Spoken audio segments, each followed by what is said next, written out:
Chapter 35. I get an assist from the murder.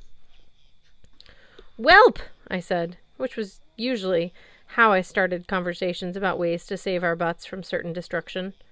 "Any ideas?" "Drink the mead," Mallory suggested. Sam rattled her canteen. "Sounds like there's only one swig in here. If it doesn't work fast enough or it wears off before Magnus faces Loki..." A squadron of tiny TJs started bayoneting my gut. Now that we'd gotten the mead, my looming challenge with Loki felt too real, too imminent. I forced that fear to the back burner. I had more immediate problems.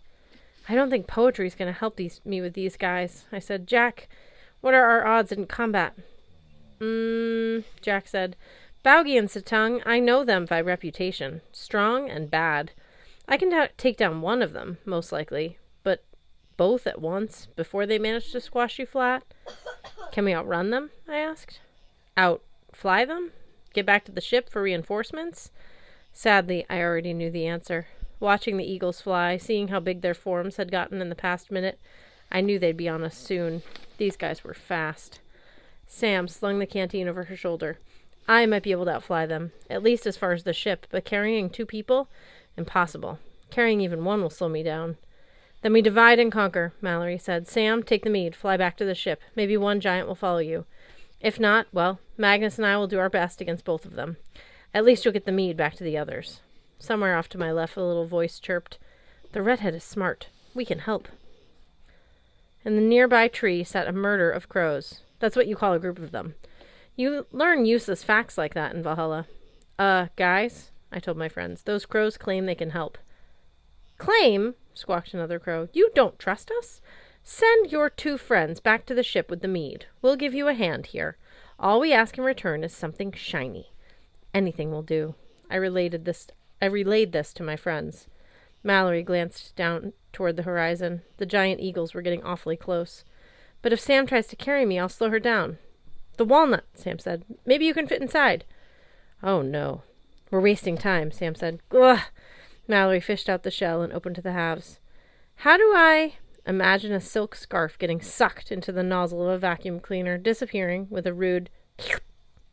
That's pretty much what happened to Mallory. The walnut closed and dropped on the ground, a tiny voice inside yelling Gaelic curses. Sam snatched up the nut. "Magnus, you sure about this?" "I'm fine." "I'm fine. I've got Jack." "You've got Jack!" Jack sang. Sam shot skyward, leaving me with just my sword and a flock of birds.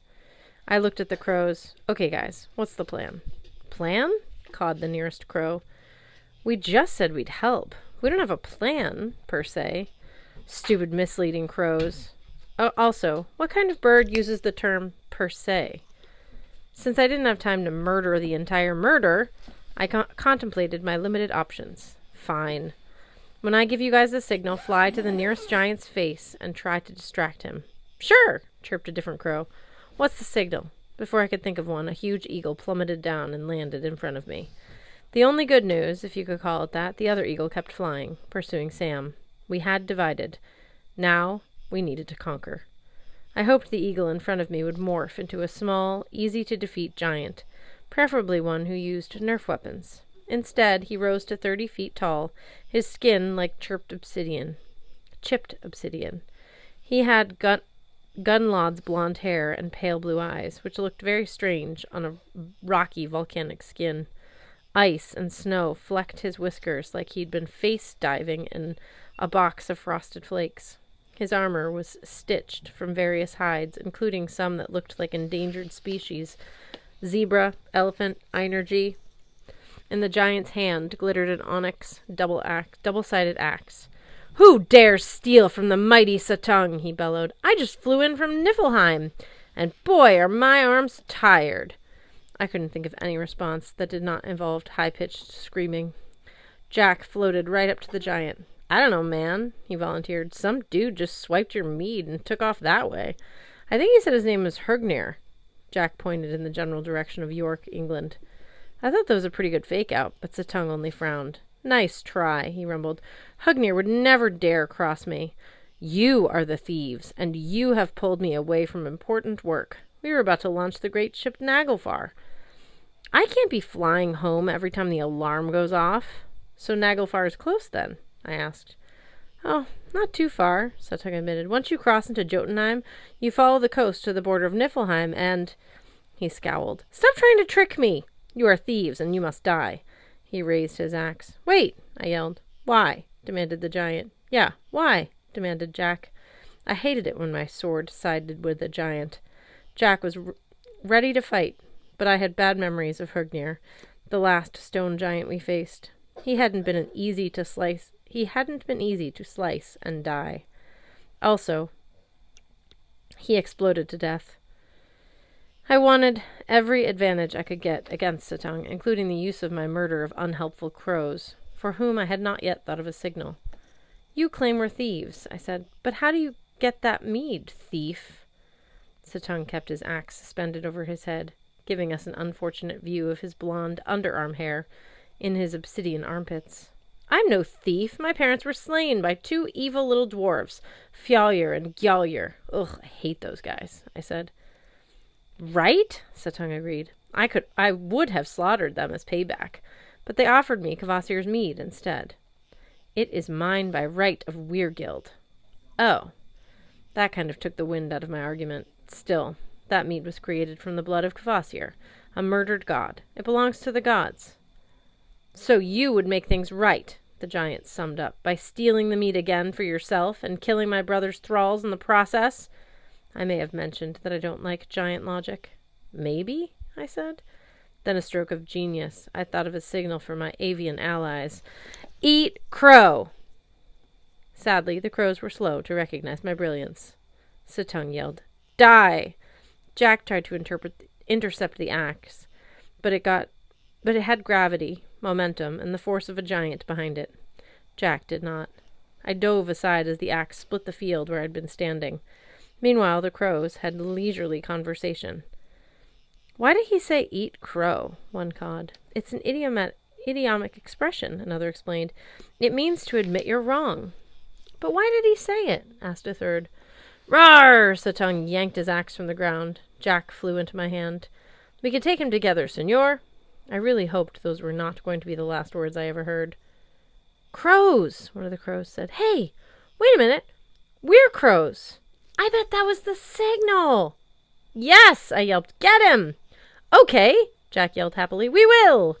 Suttung raised his axe over his head once more.